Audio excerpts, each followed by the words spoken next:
these windows to the past are too inadequate to show you the glories of the world order of Baha'u'llah. This window is just merely a humble attempt and personal impression. To prime your thoughts on this presentation, let us concentrate on 3 quotations from Baha'u'llah uttered more than a century ago. Quote, "How long will humanity persist in its waywardness? How long will injustice continue? How long is chaos and confusion to reign amongst men? How long will discord agitate the face of society? The winds of despair are, alas, blowing from every direction, and the strife that divides and afflicts the human race is daily increasing. The signs of impending convulsions and chaos can now be discerned, inasmuch as the prevailing order appears to be lamentably defective." End quote. This was true when it was revealed, and more so today. And in another passage he states, Quote, "We have a fixed time for you, O peoples. If ye fail at the appointed hour to turn towards God, He verily will lay violent hold on you, and will cause grievous afflictions to assail you from every direction. How severe, indeed, is the chastisement with which your Lord will then chastise you." End quote. And then these glad tidings. Quote, "The whole earth is now in a state of pregnancy. The day is approaching when it will have yielded its noblest fruits, when from it will have sprung forth the loftiest trees, the most enchanting blossoms, the most heavenly blessings." End quote. If you're expecting that by the end of this hour you will know all about the New World Order, please be prepared for some disappointment. My limited knowledge and understanding only help me to acquaint you with the ABC and some terminology of that mighty order, the future world civilization. Each one of us in our own way is free to fantasize about it, but none can truly describe or feel it. I'm afraid that even our vocabulary is lacking proper words or terminology. All we can do today is to do and give our best for its realization. Every civilization or system of government has been established and ruled by a charter. The charter for the world order of Baha'u'llah is Kitab-i-Aqdas. It has the blueprint, the compass, and energizer. Best of all, it is guaranteed by God Almighty Himself. When He willed it, just like for the creation, when the letters B and E joined each other and the world was created, so shall be the world order for the future civilization, because it was willed in Kitab-i-Aqdas. Kitab-i-Aqdas is the nucleus for the world order to such a degree that should an unforeseen calamity destroy nearly everything and everyone, except for one copy of Kitab-i-Aqdas, it will suffice for those who survive, regardless how few in number they may be. The Guardian talks about unprecedented calamities time after time in his messages, and the hand of the cause Amatul Baha Ruhiya Khanum wrote in the Priceless Pearl that he told her, "It is wrong to think that the good will survive and the bad will die. The calamity is for all humanity, since it has ignored the message of Baha'u'llah. However, mysteriously enough good believers will survive to carry on and build the world order." When we hear allusions in messages from the Universal House of Justice about urgency or time being critical, we must take heed, since we do not know what is in store for humanity. The Supreme Body is guided by Baha'u'llah, and their knowledge is not limited only to the fraction of revealed word available to us in English. Baha'u'llah states, quote, "And when the appointed hour is come, there shall suddenly appear that which shall cause the limbs of mankind to quake. Then and only then will the divine standard be unfurled, and the nightingale of paradise warble its melody." Unquote. when we truly recognize Baha'u'llah, we will not doubt his words.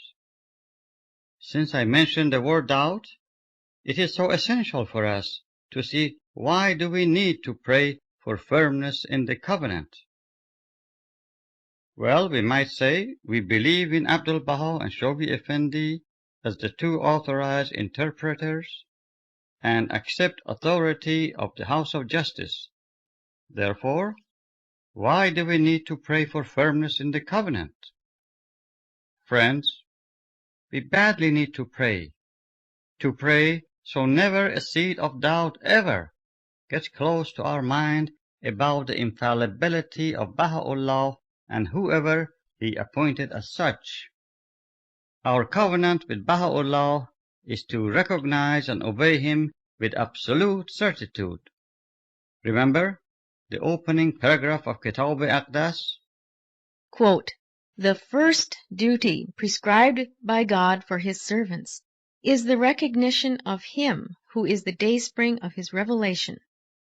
And further he states, for those who reach that section, quote, "To observe every ordinance of him who is the desire of the world." End quote. That is why there is such emphasis on independent investigation of truth, so we could achieve the first station of recognition with certainty, and then the second duty of obedience would follow without hesitation. As he states in that paragraph, quote, "These twin duties are inseparable. Neither is acceptable without the other." End quote.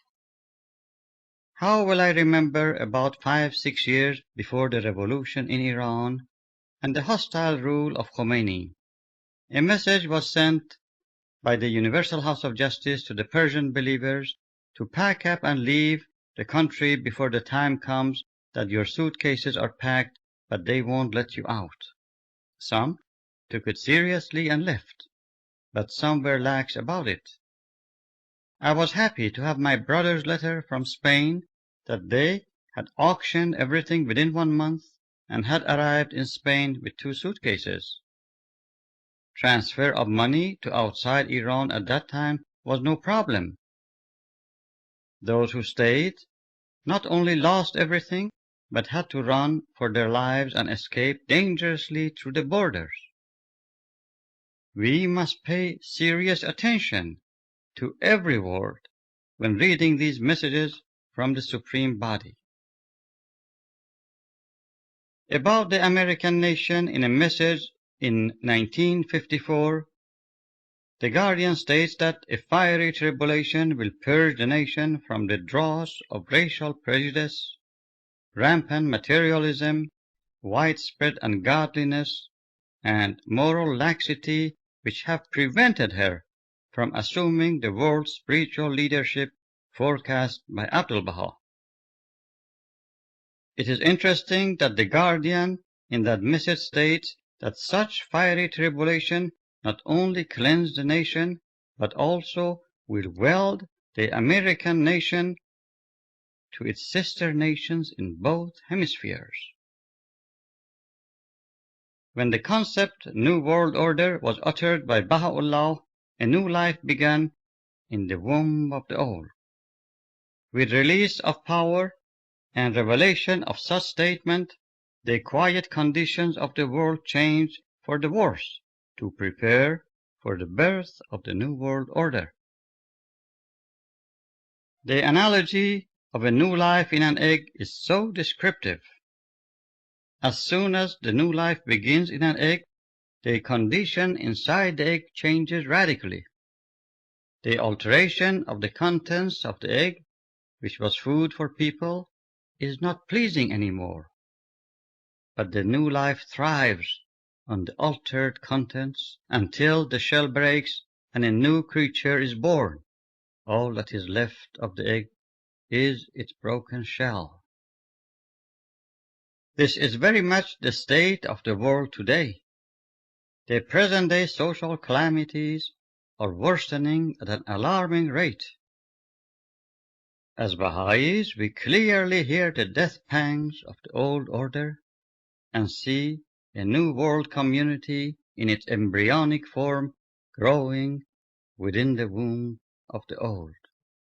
Baha'u'llah states in the Kitab-i-Aqdas, "The world's equilibrium hath been upset through the vibrating influence of this most great, this new world order. Mankind's ordered life hath been revolutionized through the agency of this unique, this wondrous system, the like of which mortal eyes have never witnessed." End quote.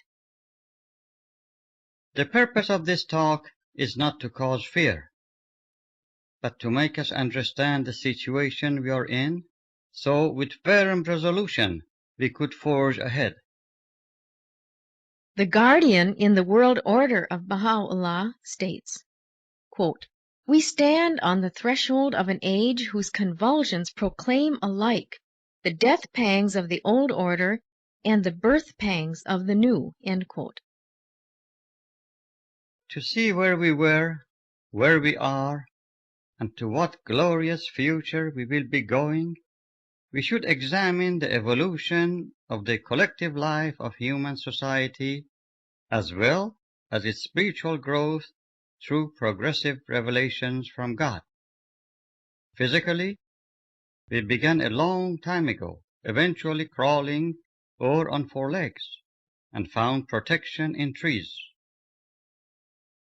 As we began to walk on our hind legs, we discovered that family life in caves offered more protection and helped our survival. The childhood period as well as the adolescence and collective life of mankind evolved from tribal life to present stage of nationhood. Muhammad, the seal of the prophets, and the last prophet in the Adamic or prophetic cycle, stressed the significance of nationhood. With the declaration of the Bab in 1844, we have entered a new cycle called the cycle of fulfillment, or the Baha'i cycle. The closer we get to the stage of maturity, the more we discover that we will be doomed if we insist on isolation with closed borders and insane national prejudice. All nations are becoming more and more interdependent, and only a few steps from a global system in which the borders remain but the barriers will be eliminated. For our spiritual development, Baha'u'llah states that had it not been for his revelation and the day of God, there would not have been any need for the past prophet to prophesy it. Let us go back to the message of May 1953 from The Guardian for the spiritual progress of mankind through the majestic process of evolution of divine revelation. Part of it was referred to in the presentation on the station of Baha'u'llah. We reviewed that message to the point that the Bab was the fruit of the prophetic or Adamic cycle, a fruit which belongs neither to the East nor to the West. Grinding of the sacred seed of this fruit for 6 years in the mill of adversity, the ministry of the Bab, yielded its oil with martyrdom of the Bab in Tabriz in 1850. In the darkness of the Shahrokh of Tehran, this oil was ignited in 1852 by the hand of Providence. Mirza Hossein Ali, the nobleman of Nur, became the embodiment of the glory of God. The Guardian did not stop here. he goes further to state, this flickering light, after an eclipse of 10 years in Baghdad, was protected with the lamp of Baha'u'llah's declaration in the Garden of Rizwan in 1863. This light shone with added brilliancy in the crystal globe of his public proclamation in Adrianople and later in Akka. At the time of Baha'u'llah's ascension, the faith had spread to 13 countries. From the Holy Land, through the center of the covenant, this light shone beyond the seas to the European, American, and Australian continents. At the time of the ascension of Abdul-Baha, the faith had spread to 33 countries. This message was dated May 1953, with the Guardian leading the faith for 32 years. He never mentioned his own accomplishments, but credited the believers with establishment of the administrative order. He passed away in 1957. When his 10-year crusade culminated in 1963 with the election of the first Universal House of Justice, the faith had spread to 225 countries, islands, and dependencies. You like to know that he started the 10-year crusade in 1953 with only 12 national assemblies, and by the end of the crusade, the House of Justice was elected by 56 national assemblies with 500,000 believers all over the world. These accomplishments came through 36 years of his ministry. With limited help, he built the Shrine of the Bab and the archives, beautified the gardens, communicated with assemblies, groups, and individuals, while there was no peace around him. If it was not World War II, it was the Jewish-Arab War. And if it was not that, it was the activities of the covenant breakers. He slept only 4 hours per night, and ate usually once a day. He did the work that the Universal House of Justice and International Teaching Center are now doing. Under the guidance of the Universal House of Justice, in the course of the past 30 years, the number of national spiritual assemblies has increased to 165, a threefold increase, and the number of believers to more than 5 million, a tenfold increase. The Baha'i faith is acknowledged by Encyclopedia Britannica as the most widespread religion, second only to Christianity. Friends, all of this has been accomplished in only 1.5 centuries since the birth of this religion. May you and I be judged by the future historians as true and worthy spiritual descendants of the dawn breakers in our dedication and servitude. Baha'u'llah gave the energy and vision for the New World civilization. Abdul-Baha drew the blueprint, and the Guardian, like a master builder or foreman, went to work directly. Let us repeat the garden analogy. We are just like the onlookers taken to a garden by a gardener. He is talking about different trees, shrubs, and flowers with their exotic colors, and all we can see are indentations in the soil where the seeds were planted. However, he tells us what needs to be done for the seeds to grow and how we could help. Well, Baha'u'llah provided the seed, soil, air, and rain, and himself as the life-giving sun. Abdul-Baha planned the garden with his tablets of the divine plan, and Shoghi Effendi planted the seeds at the right depth and distance. Abdul-Baha, at the eve of his departure from the United States, in his farewell remarks, stated, quote, Through the agency of Baha'u'llah's covenant, I, as the plowman, have been called upon since the beginning of my ministry to turn up and break its ground." End quote. Paraphrasing the rest, he states that the tribulations are the deep furrows needed in preparation for a good crop. The mightiest tree which has emerged with its sheltering branches is the universal house of justice, and we are fortunate to be here to witness it.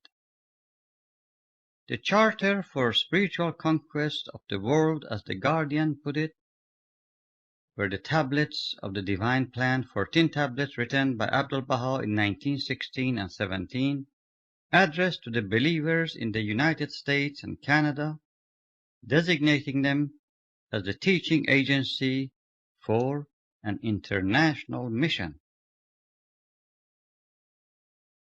In the same message of May 1953, the Guardian stated that this world crusade at the same time will accelerate yet another tremendous evolutionary process, namely the stages which the Baha'i faith will go through before ushering the Golden Age. Let us see what are these stages, which will be different in various countries at different times. The first stage is that of obscurity, followed by the stage of repression, which will lead to the stage of emancipation and later recognition. I will repeat. The first stage is that of obscurity, followed by the stage of repression, which will lead to the stage of emancipation and later recognition. The fifth stage is the stage of establishment, when the Baha'i faith will be recognized by the civil authorities as the state religion, similar to the stage which Christianity entered after the death of Emperor Constantine. The long-awaited stage is that of emergence of a Baha'i state, when a government functions in all its civil matters in accordance with the laws and ordinances of Kitab-i Aqdas. In fullness of time, this stage will culminate in the establishment of the World Baha'i Commonwealth and ushers in the Golden Age. The World Baha'i Commonwealth is also referred to by the Guardian as the World Superstate. In that Commonwealth, all nations, colors, creeds, and classes will permanently be united, but the autonomy of its state members and the personal freedom will be safeguarded. In this system, ordained by Baha'u'llah and expounded by the Guardian, force will be made the servant of justice. In favor of such commonwealth, all the nations willingly will give up their rights to declare war, to maintain arms beyond what is needed for internal security, and certain rights to impose taxation. This does not conflict with national autonomy and sane patriotism or legitimate allegiance. It does not suppress diversity of ethnical origins, history, language, tradition, or habits. Its watchword is unity in diversity. These are taken from the message of the Guardian in March of 1936 in the World Order of Baha'u'llah. He continues to state, in such a world community, economic barriers are permanently removed, interdependence of capital and labor is recognized, racial animosity and religious fanaticism eliminated, and a single code of international law is implemented and obeyed. The New World Order, which according to the Guardian is the fairest fruit of a slowly maturing age, will include a world parliament, a world executive, and a world tribunal. There shall be a world metropolis as the nerve center of the world, and you guess where it will be. There will be a universal language and script as well as a universal system of currency, weight, and measure. The World Parliament will control all resources of the member nations and will enact laws. Its members are elected by the people of the participating countries and confirmed by their respective governments. The World Executive will be backed by the international force, which is the combined forces of the federated countries. This force must be adequate enough to enforce unchallengeable authority on any stubborn and disobedient nation.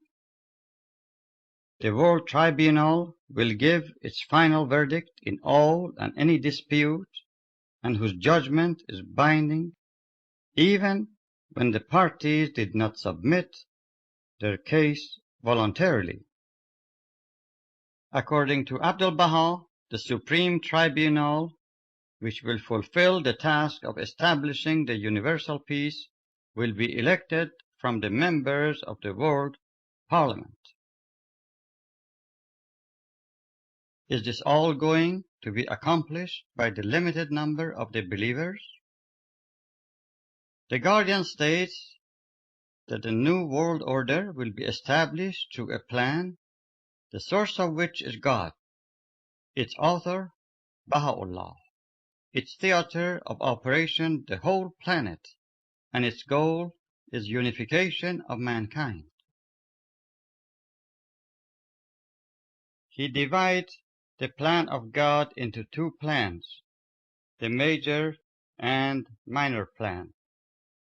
The greater or major plan of God works in mysterious way, only directed by God. Its progress is tumultuous, and it tears down the barriers to world unity. The minor plan of God is what Baha'u'llah has given to the believers to execute. Through the teaching plans delineated by the Guardian and the Universal House of Justice, this plan will breathe life into the lifeless body of mankind. The lifeless body of mankind is a term used by the Guardian also to describe the lesser peace. The lesser peace is when wars end and political unification of nations take place.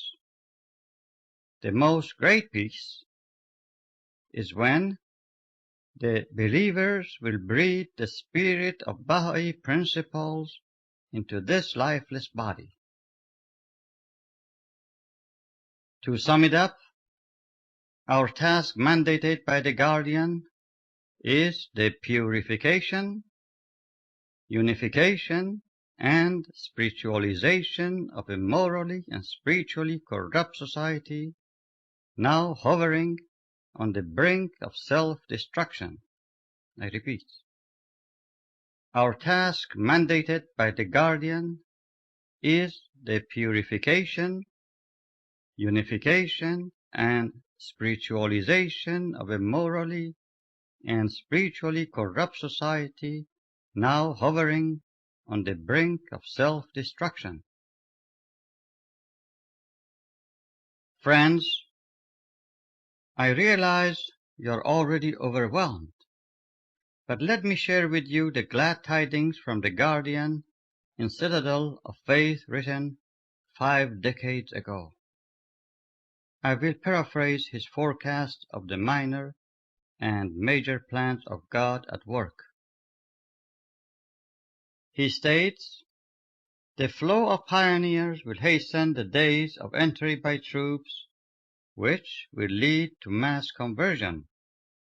Listen carefully to what is in store by the power of the Almighty through the greater plan of God. He goes on to state, the mass conversion will also be the result of a chain of events, possibly catastrophic in nature, hard to visualize, but suddenly will revolutionize the fortunes of the faith, derange the equilibrium of the world, and increase 1,000-fold the numerical, material, and spiritual authority of the faith. It sounds to me that even as we do our best, it is not enough. It takes the big divine bang, with capital B, to bring mankind to its knees. How else it could wake up?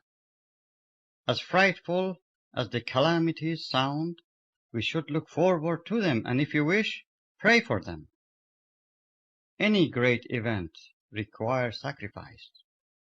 I wasn't there, but Noah and a few who believed in him prayed for the flood. They had the ark. What we have is the Kitab-i-Aqdas, which Baha'u'llah designated it as the ark of his laws. In summary, the world order of Baha'u'llah for a maturing humanity is inevitable. It shall come to overshadow this planet and its inhabitants, prophesied by the holy books as the day of God. When the word, the New World Order, was uttered by Baha'u'llah in the sight of God, it already is there. When you read the writings of Shoghi Effendi, you can almost smell it. The two pillars sustaining the institutions of the world order are the laws and principles of the faith. We, proponents of the faith of Baha'u'llah, were chosen by him not because of our deserving, but because of his bounty and grace to be the vanguard of the minor plan of God forging ahead. Assisted by the major plan of God, the world shall go through evolutionary stages, the last of which will be the emergence of a Baha'i state, which in time will culminate in the World Baha'i Commonwealth, a prelude to the Golden Age.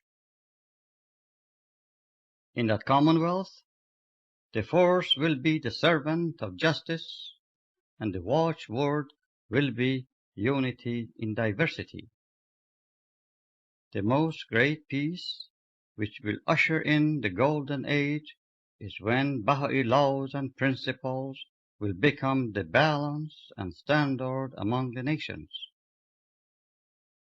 The three major institutions of the World Baha'i Commonwealth are the World Parliament, the World Executive, and the World Tribunal, which all will be under the shadow and guidance of the Universal House of Justice, the supreme infallible body, truly a gift from Baha'u'llah to a maturing humanity. Those concerned about apathy of people and the speed of progress are assured by the Guardian that before long a chain of events, possibly catastrophic in nature, will revolutionize the fortunes of the faith. Let us remember from these precious hours we spent together that the golden age of Baha'i era will be the furthermost limits in the organization of human society on this planet. This fact stated by the Guardian testifies to the unique station of Baha'u'llah and significance of his charter for such world order, the Kitab-i-Aqdas. May we deserve the bounty of being a part of it. Though only as small as a grain of sand, the honor is ours to be a part of the foundation of such majestic superstructure foretold by the prophets of the past and ushered in by Baha'u'llah. I wish to close with these awesome words of the Guardian, uttered half a century ago at the closing of his book, The Promised Day is Come. Not ours, puny mortal that we are, to attempt at so critical a stage in the long and checkered history of mankind, to arrive at a precise and satisfactory understanding of the steps which must successively lead a bleeding humanity, wretchedly oblivious of its God and careless of Baha'u'llah, from its Calvary to its ultimate resurrection. Not ours, the living witnesses of the all-subduing potency of his faith, to question for a moment, and however dark the misery that enshrouds the world, the ability of Baha'u'llah to forge with the hammer of his will and through the fire of tribulation upon the anvil of this travailing age, and in a particular shape his mind has envisioned these scattered and mutually destructive fragments into which a perverse world has fallen into one single unit, solid and indivisible, able to execute his design for the children of men. Ours rather, the duty, however confused the scene, however dismal the present outlook, however circumscribed the resources we dispose of, to labor serenely, confidently, and unremittingly to lend our share of assistance in whichever way circumstances may enable us to the operation of the forces which, as marshaled and directed by Baha'u'llah, are leading humanity out of the valley of misery and shame to the loftiest summits of power and glory.